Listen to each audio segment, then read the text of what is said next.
Book of Heaven, Volume 19, July 11th, 1926. Just as it was necessary to make known who they were who suffered more than anyone to form the kingdom of redemption, so it is necessary to make known she who has suffered for the kingdom of the Supreme Fiat. For quite a few days, my sweet Jesus had not told me anything about his most holy will. Rather, he would make himself seen sad in the act of striking the creatures. Today, as though wanting to go out of his sadness, because when he speaks about his will, it seems he puts himself in feast, coming out from within my interior, he told me, "My daughter, I want to cheer myself up. Let me speak of the kingdom of my supreme will." And I, my love and my life, Jesus, if you do not tell me all the secrets that are in it, not knowing everything, I will not enjoy the fullness of the goods that this kingdom possesses. Nor will I be able to give you the requital of love for the goods that you hide.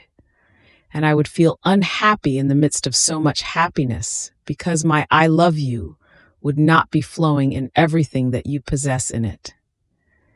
It may be small, but it is the I love you of your little daughter, whom you love so much. And Jesus, taking my own words, told me, "My little daughter, you yourself are saying how necessary knowledge is. If it is necessary for you, much more so for others. Now, you must know that in order to form the kingdom of redemption, those who distinguished themselves the most in suffering were my mama and I.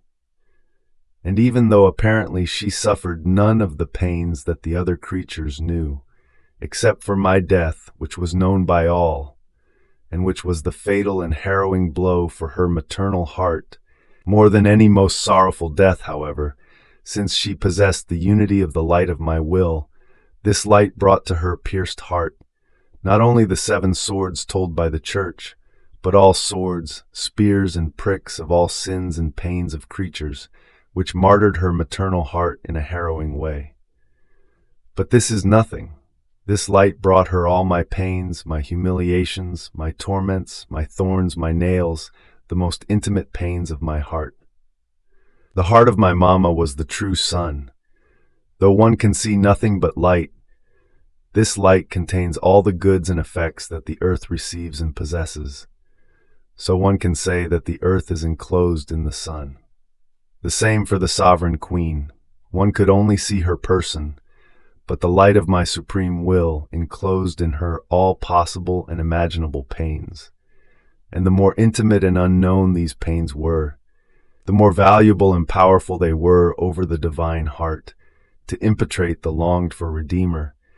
And more than solar light, they descended into the hearts of creatures, to conquer them and bind them in the kingdom of redemption. So, the Church knows so very little of the pains of the celestial sovereign queen, that one can say that she knows only the visible pains, and this is why she gives the number of the 7 swords. But if she knew that her maternal heart was the refuge, the deposit of all pains, and that the light of my will brought everything to her, sparing her nothing, the Church would not speak of 7 swords, but of millions of swords. More so, since they were intimate pains, and therefore God alone knows the intensity of the sorrow. This is why by right she was constituted Queen of Martyrs and of all sorrows. Creatures can give a weight, a value to exterior pains, but they do not know enough of the interior ones to be able to attribute to them the right price. Now, in order to form in my mama, first the kingdom of my will, and then that of redemption, so many pains were not necessary because, since she had no sin, the inheritance of pains was not for her. Her inheritance was the kingdom of my will. But in order to give the kingdom of redemption to creatures, she had to submit herself to so many pains. So, the fruits of redemption were matured in the kingdom of my will, possessed by me and by my mama. There is nothing beautiful, good, or useful which does not come from my will. Now, united to the sovereign queen came my humanity. She remained hidden in me, in my sorrows, in my pains, therefore little was known about her. But as for my humanity, it was necessary that what I did, how much I suffered, and how much I loved be known, If nothing were known, I could not form the kingdom of redemption. The knowledge of my pains and of my love is magnet and spur, incitement and light to draw souls to taking the remedies, the goods contained in it. Knowing how much their sins and their salvation cost me is chain that binds them to me and prevents new sins. If, on the other hand, they had known nothing of my pains and of my death, not knowing how much their salvation cost me, no one would have given a thought to loving me and saving his soul. See then how necessary it is to make known how much he or she who has formed within him or herself a universal good to give it to others has done and suffered.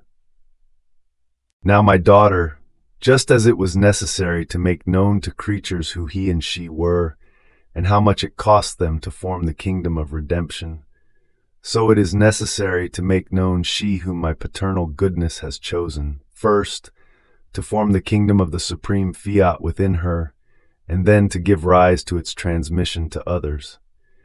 Just as it was for redemption, which was formed between me and my celestial Mama first, and then became known to creatures, so it will be for the Supreme Fiat. Therefore, it is necessary to make known how much this kingdom of my will costs me, that I had to sacrifice the littlest of all creatures, so that man might enter once again into the kingdom he had lost, keeping her nailed to a bed for 40 years and more, without air, without the fullness of the light of the sun that everyone enjoys. How her little heart has been the refuge of my pains and of those of creatures. How she has loved all, prayed for all, defended all. How many times she has exposed herself to the blows of divine justice to defend all of her brothers, and then her intimate pains and the very privations of me that martyred her little heart, giving her continuous death. In fact, since she has known no other life but mine, no other will but mine, all of these pains laid the foundations of the kingdom of my will, and like solar rays, matured the fruits of the Supreme Fiat.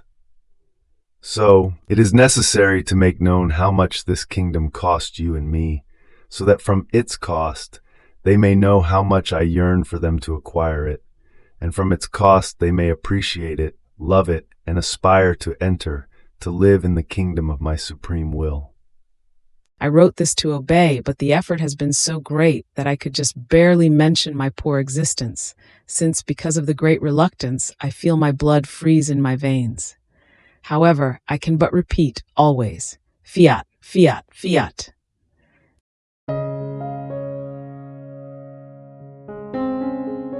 Thank you for being a part of our community here at Divine Will app. If you enjoy listening to Jesus' lessons on how to live in the divine will, please give this video a thumbs up. Your likes help us reach more souls yearning to live in the kingdom of the divine will.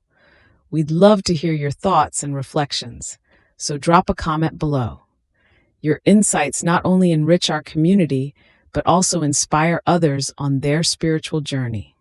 And don't forget to subscribe to our channel. By joining us, you're helping to spread the news of the kingdom of the divine will, so that together we can bring His kingdom to reign on earth as it is in heaven. In the divine will, always.